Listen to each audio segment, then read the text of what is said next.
Hey, what's going on, everyone? I'm Tremel Thompson, and welcome to Progressive Action News.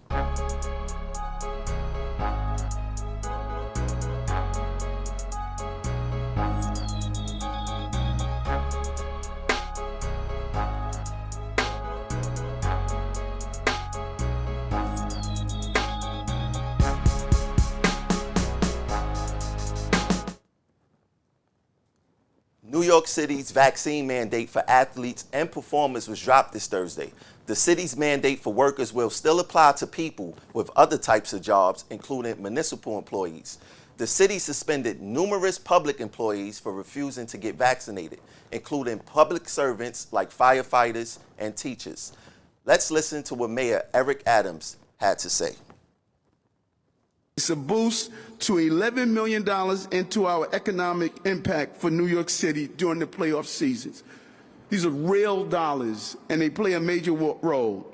And I want to be clear, expanding this exemption, which only applies to a small number of people, is crucial. We are simply making sure the rules apply equally to everyone who is a performer, regardless of where they perform their craft. We're going to continue to ensure that New York City is safe and our economy recover in a real way. We will look for other ways to ease restrictions, which is when it is safe to do so. As I stated, we're going to peel it back and turn around the economy in this city. Tough choice, difficult choice. There are going to be those who will say yay and the Now, Mayor Adams basically laid it out right there as far as who don't have to follow the mandates any longer and who do. Today, we have a special guest, New York City firefighter, bravest for choice. She has been on the front lines saying what everyone have on their mind who is fighting these mandates. Why? So no more longer for the delay. We're going to have Sophy Medina. Sophy, welcome to the show. How are you doing today? I'm good, Tremel. How are you? I'm doing great. So we just listened to Mayor Eric Adams' video. Quite sure, you heard the news of the people who he's allowing to work and who's not. How do you feel about that? It's a myriad of feelings, but mostly I feel confused and disrespected. I feel disappointed in another New Yorker, and I'm angered by it because it doesn't make sense. Now, yeah, you say it doesn't make sense. Now, I'm gonna put something on the screen you probably not gonna see, but I'm gonna read it to you. It says, hedge fund manager and New York Mets owner Steve Cohen gave $1.5 million to the Adams Political Action Committee. Do you think that that money had a role in Adams reversing his decision and like a pay to play, literally, like a literal pay to play situation as far as what the Mets are concerned? Like a quid pro quo scenario. And I always say, follow the money. And if you've been following the science, you would have been following the money. That's true. So a lot of people teach, their kids to be firefighters, teachers, police officers, and other civil servants. Would this deter you as a parent from encouraging your child to pursue this type of profession, being that now we see that the mayor don't respect this type of profession? Yeah, 100%. I would deter my children from becoming a civil servant. Like you said the other day, even the word servant, we are in the service of helping people, but we aren't people's servants. And when I hear the mayor, the way he speaks, and then when you hear some people in the public say, well, we pay your salary, so you're supposed to do what we say to do. Well, we also pay the mayor's salary, and the mayor's supposed to listen. And I'm also a tax-paying member of society. And, my voice matters as well. That's correct. And Eric Adams said that this rule had to be applied equally, but he only said that only with performers and not civil servants. How do you feel about Mayor Adams creating a two-tier system depending on, it seems like, economic status? That's exactly what it is. It is a two-tier system. It seems like if you have money and you're rich and you're powerful, these mandates don't apply to you. And even living in the city doesn't apply to you, because during the pandemic, those of us that were working within the city and were actually city workers, we stayed in the city during the pandemic. People with money and that could work from home, they went out to the Hamptons, they went upstate, they went to Florida, they phoned it in, and we didn't have that option. So I definitely think that it's one of, the issue is one of socioeconomics, which it always has been. And, but now it's just blatant and in our face, and no one's trying to hide it. And they're using our own people to continue to perpetrate this so-called tale of two cities, right? And it just doesn't make any sense. And it's pretty obvious that this is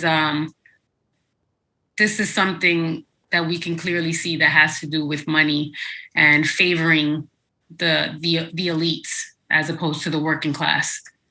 Now, you had an encounter with Mayor Eric Adams, like 2 days ago?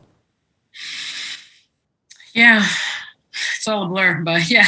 It's all a blur. So what I'm going to do is that I'm going to play the video from that to give the viewers a chance to see what happened. So let's get to the video. You won't speak to me? Mr. Adams. You won't speak to me? You're wrong, Mr. Adams. You're wrong. Don't never block people. Let people yell. Thank you, Mr. Adams. Thank you. Thank you, Mayor. Thank you, Mayor Adams. Thank you. He's used to it. Thank you. You'll just ignore it. You'll just ignore it. How you feel about it? Yeah, what you doing? Come on, man.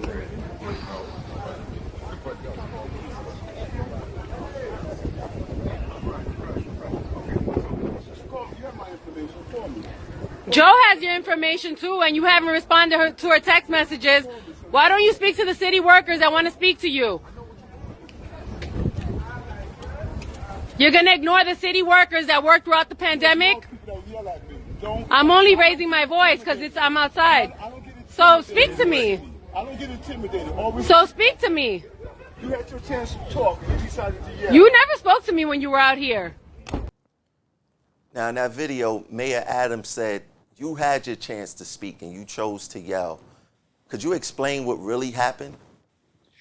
What really happened is that there was another guy out there. His name was Ray Ray, and he was talking over the mayor, but he was just trying to get his point across as well. I didn't actually get a chance to speak to the mayor, and so by the time he addressed me, all he heard was me speaking at a level that any New Yorker speaks at when they're outside and they're trying to get somebody's attention. I wasn't yelling. And by the time I got close enough to him, you could hear in the video that my voice lowered because I was closer at that point. And then he turns around, he has one foot in his car and he goes, I won't be intimidated. Remember that, I'm never intimidated. And he gets in his car, his private car, and he rolls away. So he never actually spoke to me. I never actually had a chance to speak to him. And even this has gone back months now where he said that he would sit down with a number of us, and that never happened because then he went back on his word and said that he wasn't going to meet up with a bunch of unvaccinated people and that he had to protect his family. So I've never had my chance to speak with the mayor. Now let's be clear. How tall are you, Sophie? I'm 5'3" on a good day when I'm sitting upright. What was it for the mayor to be intimidated of? He had his armed security with him, right?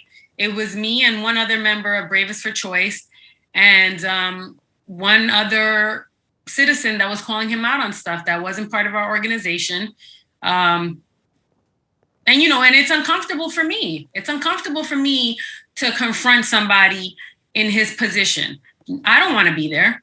I don't want to have that confrontation. It's hard for anybody to confront somebody when you're at odds with what the other person is saying, right? But I didn't let myself be intimidated. even though it's an uncomfortable situation to put myself in.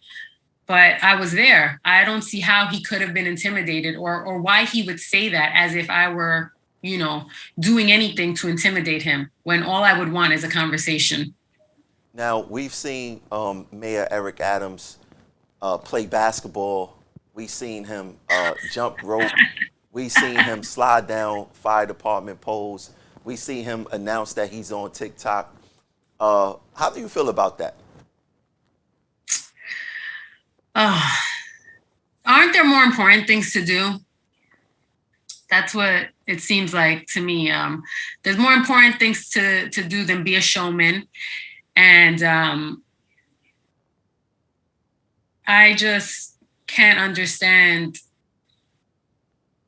I really don't know what I feel about that because honestly, I don't spend much time. I'm not on TikTok. I'm just like learning how to use Instagram a little bit better. I just think there's so much work to be done in this city and that the last administration did a number on this city and he was the great unifier in that both the left and the right hated de Blasio equally. And I just think that there's so much more work to be done in this city and for him to be, just showboating what he's doing, playing basketball or whatever and sliding down the fire pole at a firehouse. That doesn't make any sense to me. I don't think that's why people had elected him. Okay, final question. You have a sit down with Mayor Eric Adams. What would you tell him? I would want to ask him what kind of science is this administration following? Because he keeps saying that the doctor said this and, I follow the science. But if you're following the science, and there's firefighters working that got boosted, that got the shot when this thing first came out. Technically, they should be going for boosters, right? Technically, the efficiency of that vaccine should have waned enough for them to be considered unvaccinated at this point. And as a matter of fact, if you try to travel to some countries, if they see the date of when you got your vaccination and you haven't been boosted, they'll ask you to take another booster shot so that you could be considered vaccinated. So now we have a whole city of city workers that took the shot by choice early on and then by coercion later on to not lose their jobs. And they can be considered unvaccinated somewhere else. And they're still working and interacting with the people. I don't understand what sense that makes. I don't understand what sense it makes that we could all go to concerts and be intermingling vaxxed and unvaxxed. And that's not a problem. And that's not a cause for concern if we're really in a pandemic, right? And why were the boosters mandate rescinded? Because they saw what the numbers were going to be in the healthcare worker setting if they continued this nonsense. So I would really like to see what science he's following and his administration is following, that they're not recognizing natural immunity. There must be a reason why firefighters in the city continue to operate at pretty normal levels during the pandemic. And then after the vaccine mandates, our sick time leave went up, by a pretty big number. So these are the questions I would want to ask. And I would also want to ask that at a time when city unemployment is so high, why would you want to put more people out on the street? Why would you want to take food from my kids' mouths? Why would you want to repay good service to the city from a city worker? Why would you want to repay that kind of action in this way, Those seem like very fair questions. And it seemed like, as I've been saying all along, it's not about, when they said follow the science, they was really talking about political science. Oh, yeah. Nothing's more obvious at this point. Yeah. Sophy Medina, FDNY firefighter, definitely an inspiration. I can imagine how much of an inspiration you are when you are in uniform, when you out of uniform, to your children, to your family, to the people that you see in the public. Bravest for choice. We salute you for your service. We got your back 100%. And the fight continues. And I'm happy to call you a teammate in this.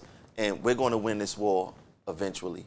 Thanks for coming on the Progressive Action TV show. So, Thanks, Tramel. Thanks for having me. No Thanks for problem. being a leader in this fight. No problem. So that was Sophy Medina. This is Progressive Action News. We'll catch you on the next episode. Peace.